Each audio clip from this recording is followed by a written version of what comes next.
BJP के पूर्व अध्यक्ष जेपी नड्डा को मोदी सरकार 3.0 में स्वास्थ्य मंत्रालय का जिम्मा सौंपा गया है। जेपी नड्डा अब मोदी कैबिनेट में स्वास्थ्य मंत्री हैं। बतौर अध्यक्ष पार्टी में उनका कार्यकाल इसी महीने खत्म हो रहा है। बीजेपी एक व्यक्ति एक पद की पॉलिसी को मानती है। ऐसे में चर्चा तेज हो गई है कि अब बीजेपी का अगला अध्यक्ष कौन होगा। बीजेपी अध्यक्ष की रेस में 4 नाम आगे चल रहे हैं। ये नाम है सुनील बंसल, विनोद तावड़े, बीएल संतोष और अनुराग ठाकुर। सबसे पहले आपको सुनील बंसल के बारे में बताते हैं। बंसल पार्टी के राष्ट्रीय महासचिव, राष्ट्रीय स्वयंसेवक संघ यानी आरएसएस के पूर्व प्रचारक हैं। पार्टी के लिए राज्य महासचिव संगठन के रूप में यूपी में अहम भूमिका निभाने के बाद चर्चा में आए। यूपी के बाद बंसल को पश्चिम बंगाल, उड़ीसा, तेलंगाना के प्रभारी महासचिव के रूप में राष्ट्रीय कार्य सौंपा गया। बंसल अमित शाह के करीबी माने जाते हैं। मीडिया रिपोर्ट्स के मुताबिक लोकसभा चुनाव प्रचार के दौरान बंसल ने देश भर के सभी कॉल सेंटरों को संभाला, फीडबैक जमा किए और जमीनी स्तर पर कार्यकर्ताओं को प्रोत्साहित करने का काम किया।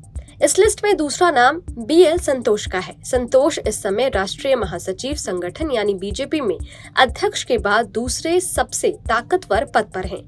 2008 में कर्नाटक विधानसभा चुनाव में जीत दिलाने में इन्होंने अहम भूमिका निभाई थी। कर्नाटक में संघ के हार्ड लाइनर प्रचारक रहे हैं। संघ से जुड़े रहने का फायदा इन्हें मिल सकता है। बीबीसी की एक रिपोर्ट में पार्टी के एक अधिकारी ने बताया था कि 2014 और 2019 के लोकसभा चुनाव में बीजेपी के बूथ स्तर के कार्यकर्ताओं की संख्या 2 करोड़ से 11 करोड़ तक पहुंची। दक्षिण भारत के प्रभारी के तौर पर संबंधित राज्यों में बीजेपी के प्रचार की जिम्मेदारी भी इन पर रही है। इनमें संगठन महासचिव बीएल संतोष की अहम भूमिका रही है। लिस्ट में तीसरा नाम विनोद तावड़े का है। विनोद तावड़े महाराष्ट्र से हैं और राष्ट्रीय राजनीति में आने से पहले राज्य सरकार में मंत्री रह चुके हैं। 1995 में इन्हें पहली बार बीजेपी की तरफ से महाराष्ट्र महासचिव बनाया गया। इनकी संगठनिक क्षमता को देखते हुए 2002 में इन्हें दोबारा ये जिम्मेदारी सौंपी गई। फिलहाल ये बिहार के प्रभारी महासचिव हैं और लोकसभा चुनाव के दौरान इन्होंने कई अहम जिम्मेदारियां संभाली है।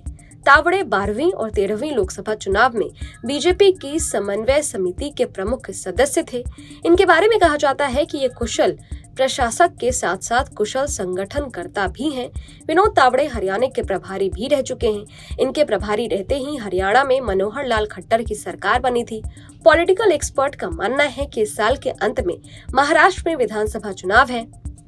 ऐसे में इन्हें बीजेपी अध्यक्ष बनाने से प्रदेश में एक अच्छा संदेश जाएगा।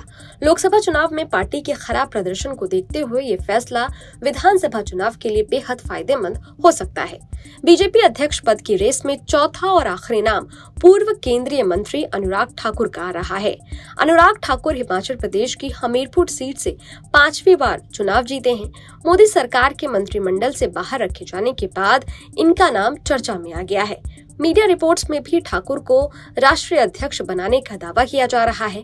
2008 में सक्रिय राजनीति में आने वाले अनुराग ठाकुर 2010 में भारतीय जनता युवा मोर्चा के अध्यक्ष बने और 2016 तक पद पर बने रहे। मोदी 2.0 में ठाकुर वित्त, कॉर्पोरेट अफेयर, सूचना प्रसारण और खेल जैसे मंत्रालयों की जिम्मेदारी उठा चुके हैं। संगठन और सरकार दोनों का अनुभव होने की वजह से इन्हें इस पद का मजबूत दावेदार बताया जा रहा है। खैर, बीजेपी का अगला अध्यक्ष कौन होगा ये तो जल्द ही साफ हो जाएगा। ये वीडियो आपको कैसा लगा? इस वीडियो पर आपकी क्या राय है? कमेंट बॉक्स में जरूर बताइएगा। देश और दुनिया की तमाम खबरों के लिए देखते रहिए न्यूज नेशन डिजिटल। शुक्रिया।